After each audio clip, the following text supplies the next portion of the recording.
day 3. We're in the hotel room. We have been grinding out those sweet high production value edits that you guys are digging, as we know, with our sweet audio setup, our vintage mic. They're perfection. We know they're perfection, but we decided we're going to make a kind of a recap video for those of you who didn't really want to watch those videos. These are not in any particular order. This is not a first to last. These are just at random 10 things. First one, this is ANAMORPHIC from 2 companies specifically, separate companies. First one being Laowa, second one being Dieso Film. They released, both of them, 2x anamorphic lenses. This is really cool because up until now, the budget 2x anamorphics have been $9,000, which is by Atlas, which not budget. Yeah, don't get me wrong, it is cheaper than other anamorphics, 2x anamorphics, but that is still very expensive for a lot of people. So these new ones are looking like they're, well, Laowa's coming in at like $5,000 a lens, just per lens.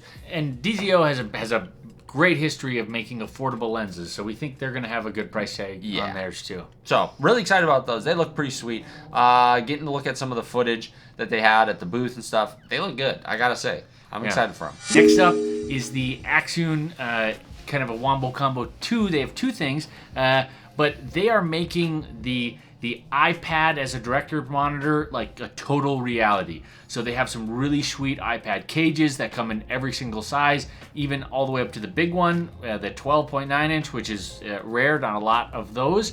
But they also have the Wemo and the Wemo Pro, which that is a receiver for the iPad that has HDMI on the Wemo that goes right into a Lightning, and the USB-C. USB-C. And then there is, for the Pro, there is SDI to USB-C on the iPad. And Lightning on that one, I believe.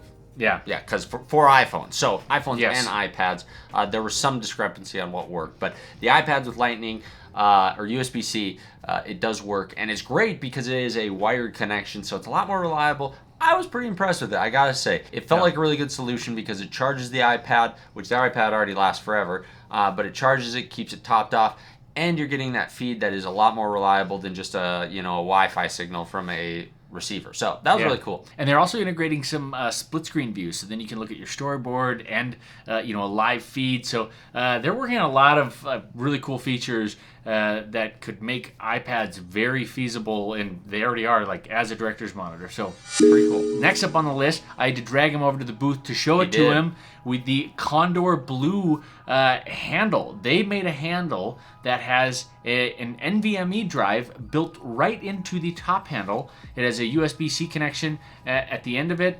It's on NATO rails, so you can slide it and balance it out. But it is a very, very compact, slim profile. Looks good. Yeah. Gosh, it looks really good. When he told me about it, I thought I was just walking into this just chunky, big boy handle, and I had my doubts. But I gotta say, when I walked up to it, I was really impressed with just how sleek it was. It's a pretty cool little solution. Gotta give it to him. Well thought out. The monitor NATO rail in the front actually holds the right angle USB-C in place and locks it in. It is so snug. That that cable is not just gonna like pop out and fall out at any time and lose your recording. So yeah, very, very cool. We like that. Good thinking by KONDOR. Gotta give it to him.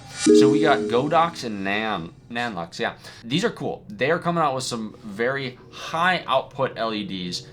So the first one being Godox. It is a 1200 watt bi-color cob light that has a few attachments, but it's cool because this one is can output the same amount of power or the same amount of output across that color temperature range, which is kind of their claim to fame on this light. So that was really cool to see. And the second thing is they're getting a little crazy. Their G-mount system is really cool. They went away from Bowen's, which has its downsides, but it's then all your attachments don't work for it. But they do have a reason for it. The G-mount system, it can actually kind of communicate. It knows which attachments are on the, are on that light, so then it can kind of adjust differently. Plus, it can provide power. So on the spotlight attachment, it has fans to keep it cool. So there are some benefits for their, creating their own mount and not just sticking with Bowen's mount. And so the added benefits do provide some value. Yeah, it was cool. I gotta say, I was really impressed. I've used their flashes before for photography, solid flashes. I was really impressed with how pro grade this light really seemed. So kudos to them. And the NUCLEUS stuff was really cool. They just got a big range of stuff that they've come out with, everything from their 1200 dyno, 600. They just dropped the 900. It's a cob light again, RGB WW light, spotlight. Really cool looking light. Got to give it to them for that. Just a really solid lineup that they got going. So in general, it's exciting to see these really high output lights coming out, and it's getting competitive. I gotta say, it's getting competitive, but I love it. I'm excited with all these LED lights. Yeah, especially for how competitive the 150 watt and some of those were for a couple of years. It's cool to see the high output stuff start getting competitive, because for a while there wasn't much there for competition. So that's great. Yeah, a lot of options to choose from. Yeah. Next on the list is a company we just stumbled on, Xibo, and they are all about kind of making some of the high-end, crazy film equipment more affordable and actually an option for the general public and some smaller teams. And it is a motion-controlled system that has integration with Unreal Engine. Unique factor about it is not having to use a bunch of trackers and sensors like that. It's built into the motors. Yeah. So there's some measurements that you have to take, with how far you are from the screen or an LED wall.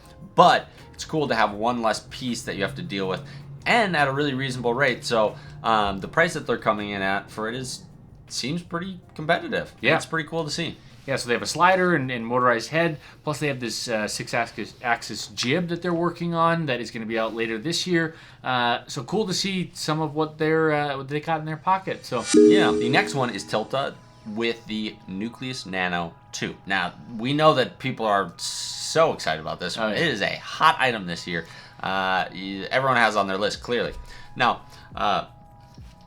what stood out to me with it was just the fact that it is cool to see on a Fizz unit a UI that is just killing it. It is so great, because calibrating lenses or changing channels or just making adjustments to settings with Fizz units has always been a pain in the butt. But with their new little screen, that touchscreen user interface, it's sleek, it's easy, it's just simple. So I love that. It's just really great. And then added functionality with being able to change camera settings. It's cool. I think they're going to be able to do a lot of integrations with existing products with it into even DJI products like the Ronin stuff. So excited to see where they go with this. Yeah, really cool. Really, really cool how small it is, and so well thought out. So I know everybody's chomping at the bit for that thing to be done. This one's on the list for a number of reasons: the features that it's packing, for the price, and just the what they're actually bringing to the table. The Aperture Amaran 300C and 150C, super feature-packed lights, especially for the price tag that they have, and cool to see them kind of reinvent and redesign the Amarans a little bit and go, all right, some of these things needed to be tweaked and needed to be refined a little bit. And for the price tag that they're able to bring those to the market, impressive. It's really, really cool to see what they're able to do for that. So yeah, really cool little lights.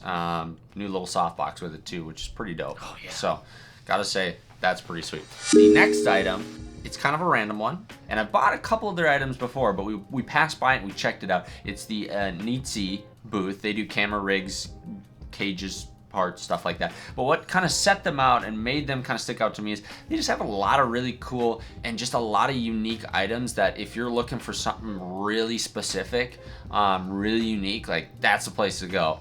We talked to one of the guys he's the guy that helps engineer everything, and so he was saying, if you guys want something, like, let me know. They want to make more and find more reasons to manufacture other stuff, and they already have a huge lineup.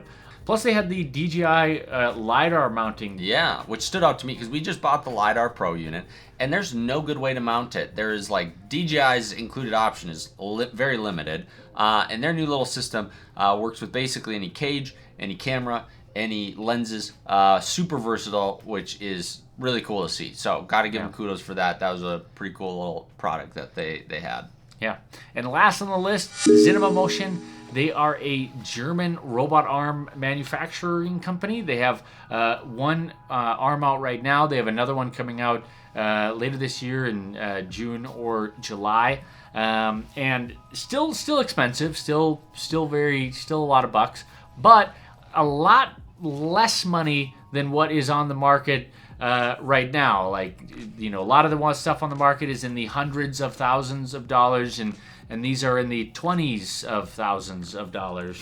25 for like the smaller one-ish, and then, you know, for the track and everything else for the big one, it was 40 to 50-ish. But amazing to see that that market get competitive too. There's a ton of potential there, and cool to see it be brought down to a little bit smaller scale for smaller teams, smaller products, and still all the versatility of what they're capable of. There's no doubt we missed so much stuff. There's a lot to take in at NAB, as some of you may know who have been there multiple times. We apologize if we missed some stuff. There's other runners-up that we didn't even really talk about. We're pretty jazzed on the Inspire 3. That stuff is pretty sweet. The Ronin 4D, obviously, that's been out for a while. Nisi has some new full-frame primes, which are really cool. Oh yeah, super competitively priced. Same weight across the whole lineup. Yeah, like super consistent. Really good-looking little primes. I gotta give it to them. Let us know what we missed. We'd love to hear what you guys saw, for those of you who are there. And speaking of which, it was great seeing some of you, and thank you for the few of you that did come up and say hi. It was cool to meet some of you guys and see where everyone's from. We'll see you in some future videos, hopefully. That's right. Hopefully soon. We appreciate it. We appreciate the support, and we'll see you guys in the next video. Cheers.